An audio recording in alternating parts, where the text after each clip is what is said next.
नमस्कार दोस्तों, हमारे इस YouTube channel master of social work में आप सभी का स्वागत है।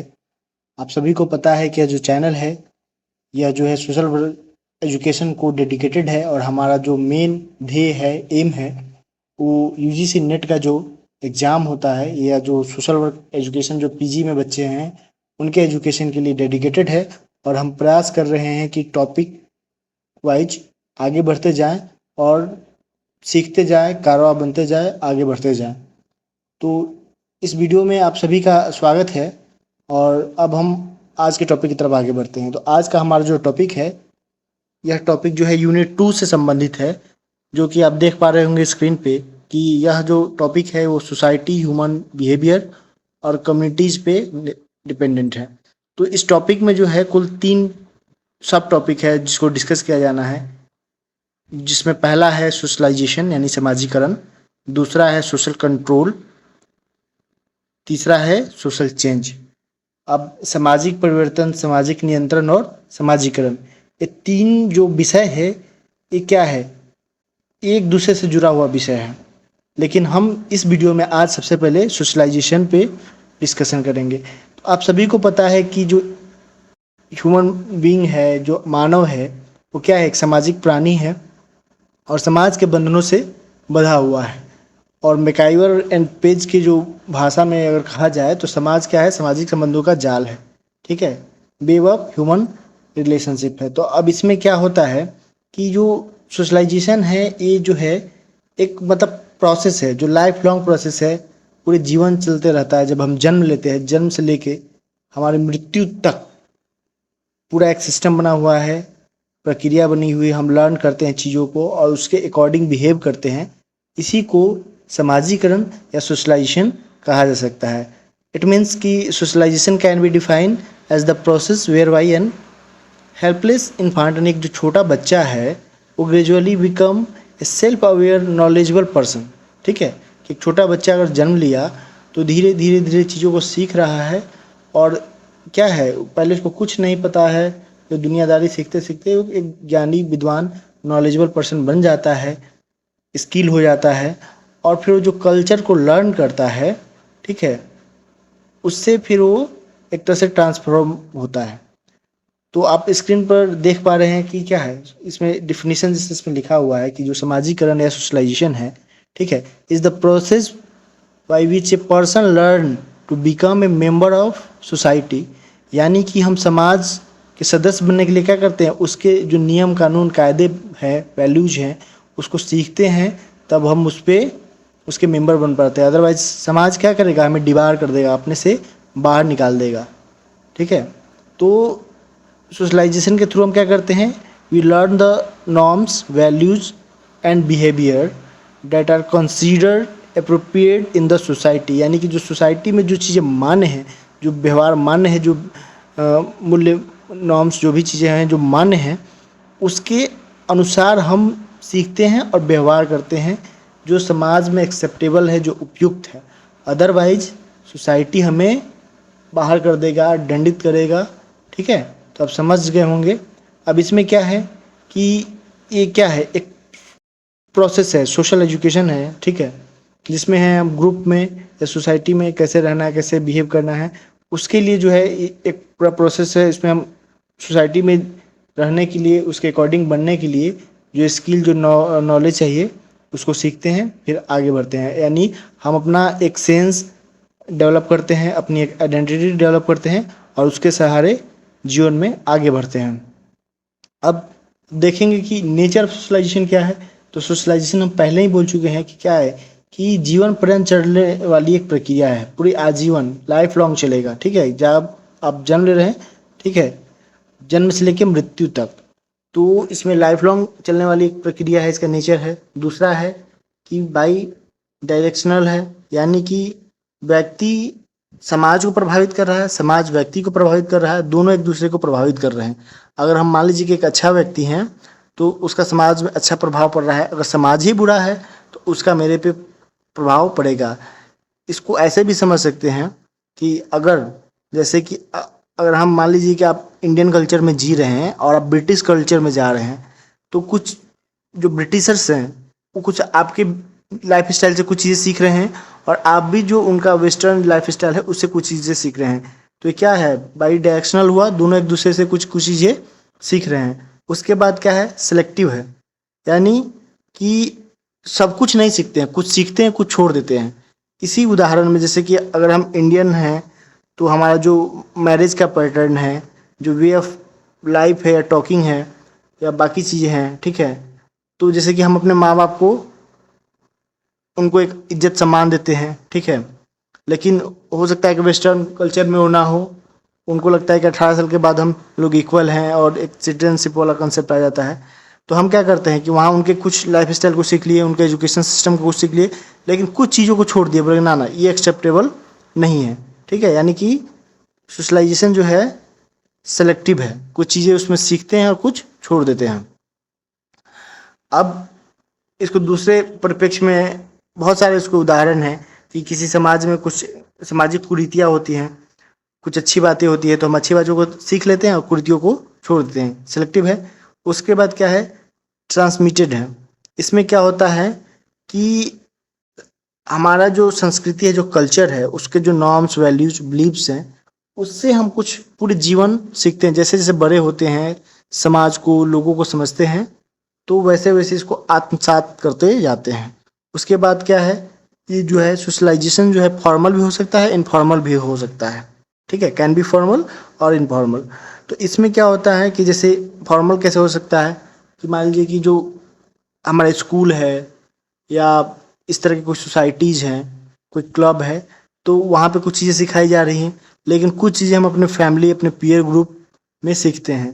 तो सोशलाइजेशन का नेचर क्या है, लाइफ लॉन्ग है, बाई डायरेक्शनल है, सिलेक्टिव है, ट्रांसमिटेड है, फॉर्मल, इनफॉर्मल है। मतलब कि आप जो है समाजीकरण में आजीवन कुछ ना कुछ सीखते रहते हैं। जब से जन्म शुरू होती है, जन्म के बाद का जो समय शुरू होता है, उसे पूरे जीवन तक हम सीखते रहते हैं।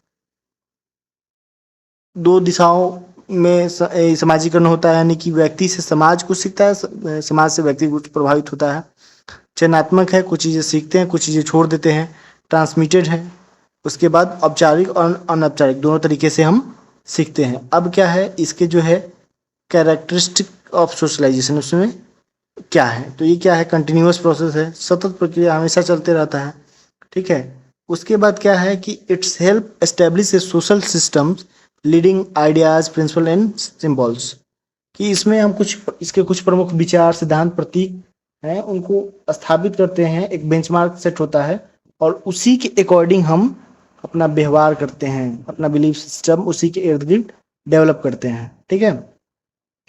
अब इसमें क्या होता है कि उसके बाद जो है कुछ व्यक्तियों की विशेष भूमिका निभाने में सक्षम बनाता है, ठीक है। जैसे कि आप जो है, अगर आपको प्रधान बना दीजिए, जैसे मान लीजिए कि उस सोसाइटी का हेड ऑफ द काउंसिल आपको बना दिया जाए, तो फिर आपको आप में सबको लेके चलने की भावना आ जाएगी, उसके हिसाब से आप व्यवहार करने लगिएगा, ठीक है।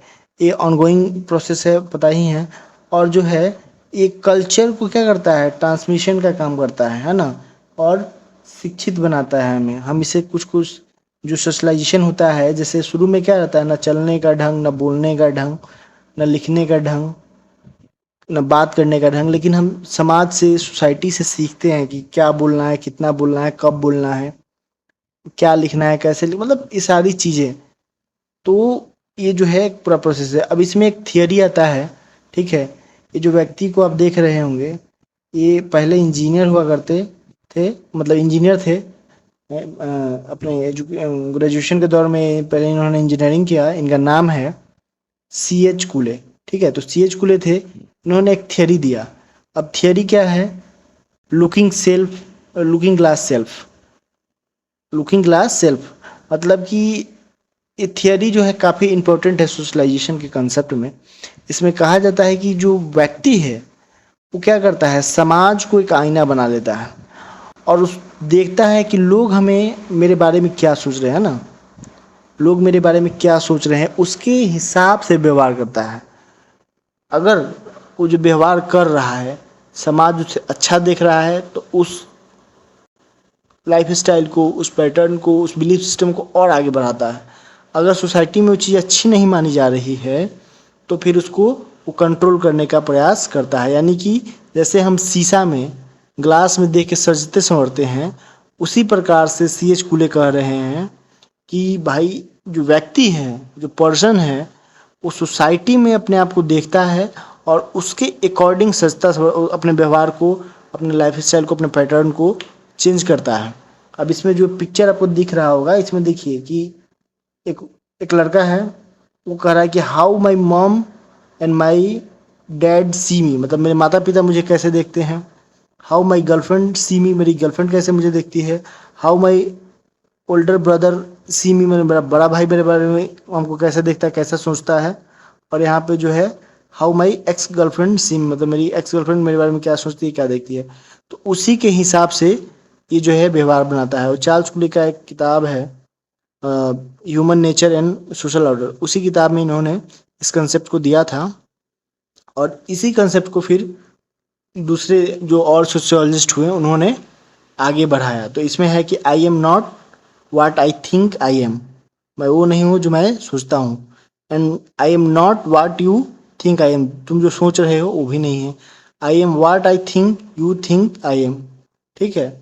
तो इस मतलब किससे क्या रहा है कि समाज के हिसाब से वो अपने आप को एडजस्ट कर रहा है, अपने को बना रहा है। अब इसमें कंसेप्ट क्या है, तो कंसेप्ट वही है कि भाई व्यक्ति जो है समाज के हिसाब से अपने को इमेज करता है, देखता है, समझता है और बिहेव करता है, ठीक है। कि जैसे कि इसमें क्या हो रहा है कि मतलब हम दूसरे के सामने कैसे दिख रहे हैं उस पर, जैसे मान लीजिए कि कोई व्यक्ति अपने घर में अगर रह रहा है और बहुत अव्यवस्थित तरीके से रह रहा है, उसका लाइफ स्टाइल बहुत अव्यवस्थित है, लेकिन जब वो बाहर जा रहा है तो अपने आप को व्यवस्थित बनाना चाह रहा है, एकदम डिसिप्लिन बनाना चाह रहा है। क्यों? क्योंकि उसे लगता है कि लोग उसको देख के उसके हिसाब से जज कर रहे हैं, लोग उसको उस हिसाब से एवेल्युएट कर रहे हैं, ठीक है।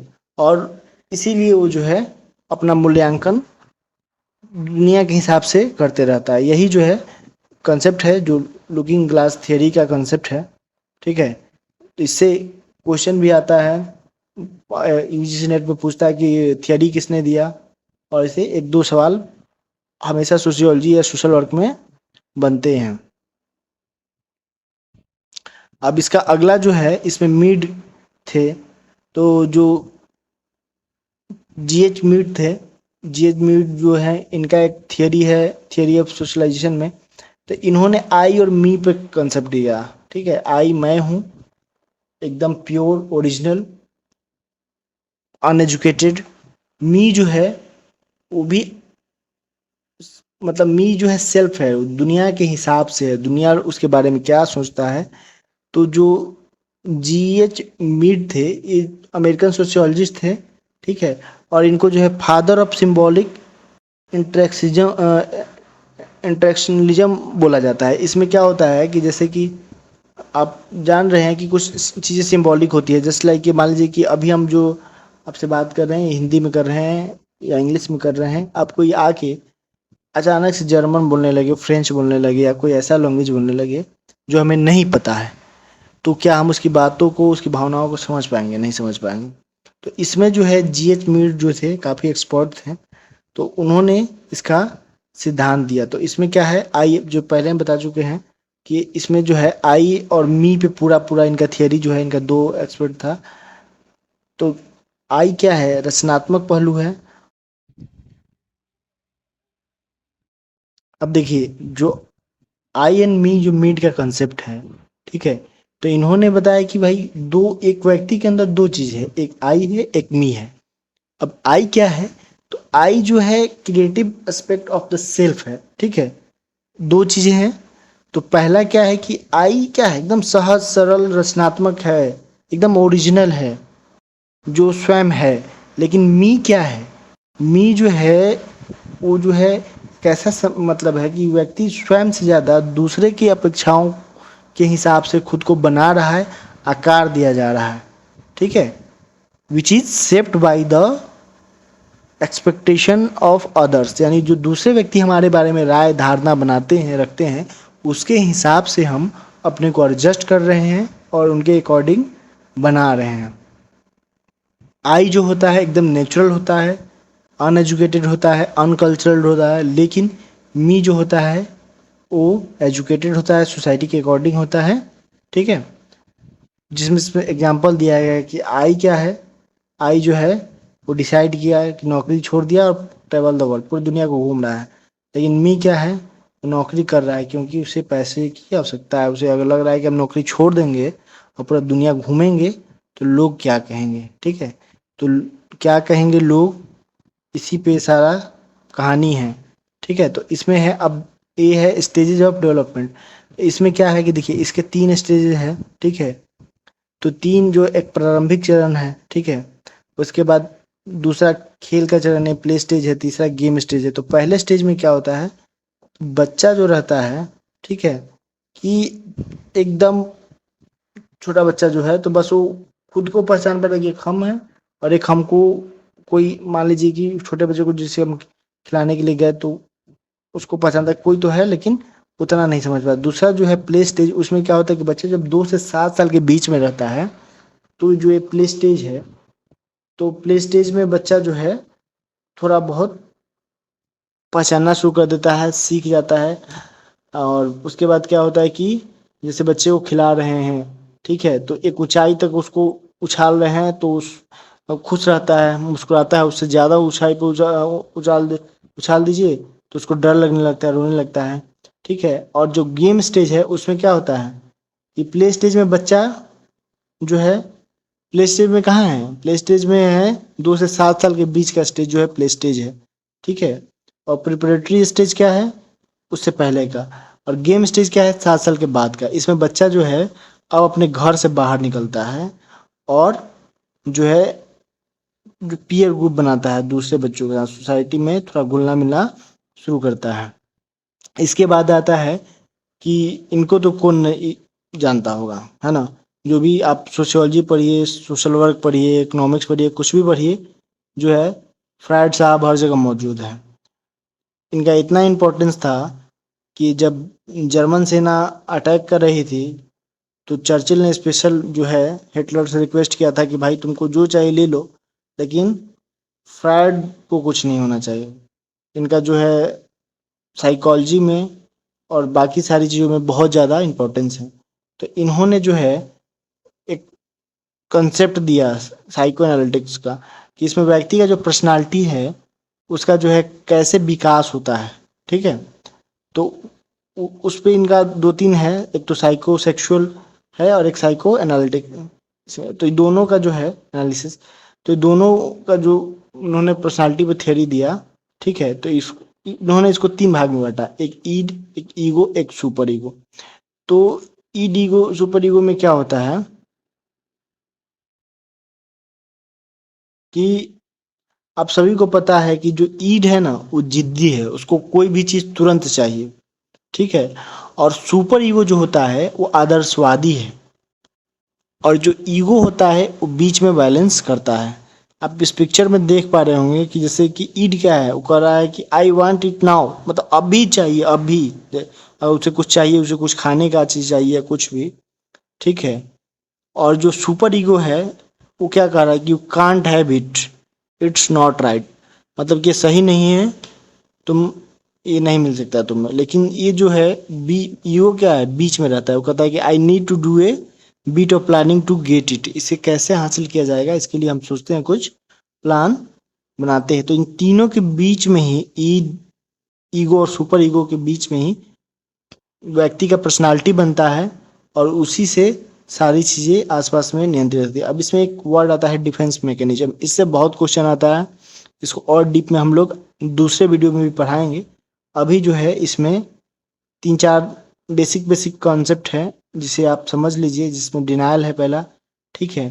कि इसमें क्या होता है कि हम जो कोई भी वास्तविक बातें हैं उसको हम अ, मतलब रिजेक्ट कर देते हैं, नहीं मानते हैं उसको, ठीक है। उसके बाद है प्रोजेक्शन, ठीक है, कि गलती हमारी है लेकिन दोष देंगे दूसरे को, कि भाई दूसरे को ब्लेम कर दीजिए कि तुम्हारे कारण ही तो हुआ, है ना। उसके बाद है कि रिएक्शन फॉर्मेशन, एक तीसरा है। उसके बाद है कि रेशनलाइजेशन है, ठीक ना, कि बहाना बनाते रहना हर बात के लिए, ये हो गया तो इसका कारण ऐसे हुआ, सब कुछ हो ही जाता है लेकिन इसका कारण दिक्कत हो गया। ठीक है। उसके बाद एक आता है सब्लिमेशन। तो सब्लिमेशन में क्या होता है कि जो सामाजिक रूप से स्वीकार गतिविधियों में हमारे अस्वीकार आवेगों को प्रसारित करना, channelising our unacceptable impulses to into socially acceptable activities की सोसाइटी में जो चीज़ें एक्सेप्ट हैं, ठीक है, उसमें जो है हम जो गलती कर रहे हैं उसको करना ना, ये तो ऐसा ही होता है। ठीक है, तो एक व्यक्ति की जो पर्सनालिटी है या जो उसका कार्य व्यवहार है उसमें 4 प्रकार या 5 जो चीज़ें 5 प्रकार जो है ये बहुत मायने रखता है। अब है कि टाइप ऑफ सोशलाइजेशन, कि सोशलाइजेशन के कितने प्रकार हैं। तो एक है प्राइमरी सोशलाइजेशन, जब व्यक्ति जो बच्चा रहता है जब जन्म लेता है तो सबसे पहले किससे उसका इंटरेक्शन होता है, उसकी माँ से। माँ उसको सिखाती है ना, बोलना, इशारों में बोलना, चलना, टॉयलेट ट्रेनिंग, ये सारा उसकी माँ कराती है। फिर धीरे धीरे उसका कनेक्शन होता है फैमिली के अदर्स मेंबर से। उसके बाद एक पीयर ग्रुप बनाता है। फिर वो जो है ना बेसिक जो टॉयलेट ट्रेनिंग की बातें कर रहे थे वो सीखता है कि बेसिक नॉर्म्स वैल्यूज सीखता है। फिर क्या होता है, उसके बाद आता है सेकेंडरी सोशलाइजेशन, जिसमें स्कूल या आपका जो काम का क्षेत्र है जहाँ आप काम कर रहे हैं या जो रिलीजियस संस्थान है, ठीक है, जो वो आपको स्पेशलाइज्ड रूल नॉर्म्स वगैरह सिखाते हैं। उसके बाद आता है एंटिसिपेटरी सोशलाइजेशन। इसमें क्या है कि आप जो है learning about new role before taking them on joining new organisation. जैसे आप कहीं जा रहे हैं, तो जैसे आप मंदिर में जा रहे हैं मान लीजिए, ठीक है, तो आपको पहले ही से बता दिया गया है कि जूता बाहर निकाल के जाना है। ठीक है, अगर आप स्कूल जा रहे हैं तो पहले से आपको पता है कि स्कूल जाने के लिए आपको स्कूल ड्रेस में ही जाना पड़ेगा। ठीक है, यानी कुछ चीज़ें वहाँ ज्वाइन करने मतलब उस जगह पे जाने से पहले आपको सिखा दी गई। डी सोशलाइजेशन क्या होता है कि कुछ ऐसा लाइफ जो है, ठीक है ना, कुछ ऐसा लाइफ स्टाइल है, कुछ चीज़ें हैं उसको जो है हम मान लीजिए कि जैसे जेल में कोई गया है या आर्मी में है तो उसको एक तरह से वहाँ के इन्वायरमेंट के हिसाब से तैयार किया जाता है और कुछ चीज़ों को उस जो गलत हैबिट आदत है उसको अलग किया जाता है। उसके बाद है कि एक है पुनर्समाजीकरण या रीसोशलाइजेशन। ठीक है, उसमें जो है कि जैसे कि कैदियों का जो पुनर्वास वगैरह किया जाता है या ठीक है या दिव्यांग लोग हैं तो उसमें क्या होता है कि उनको कुछ नई चीज़ें सिखाई जाती है, नए नॉर्म्स वैल्यूज। ठीक है, और उनको एक नया ग्रुप बना के ज्वाइन किया जाता है। उसके बाद है रिवर्स म्यूचुअल सोशलाइजेशन। ठीक है ना, तो रिवर्स इसमें क्या होता है कि यह समाजीकरण की वह प्रक्रिया होती है जहाँ प्रमुख समाजीकरण व्यक्तियों जैसे कि माता पिता को भी उन लोगों द्वारा खुद को समाजीकृत करने की आवश्यकता होती है जिन्हें वे समाजीकरण करते हैं, जैसे कि बच्चे।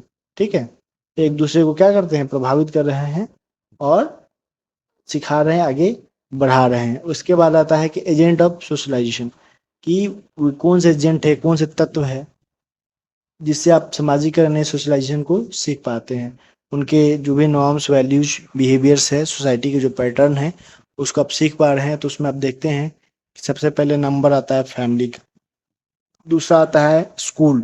सबसे पहले किससे सीखते हैं आप, फैमिली में, उसका पीयर ग्रुप, स्कूल, ठीक है, मीडिया, वर्क पैलेस, यहाँ से हम बहुत कुछ सीखते हैं, आगे बढ़ते हैं। अब इसमें सोशलाइजेशन का जो है लेवल ऑफ 3 लेवल है। ठीक है, सबसे पहले क्या है, माइक्रो लेवल है, उसके बाद मेसो लेवल है, उसके बाद मैक्रो लेवल है।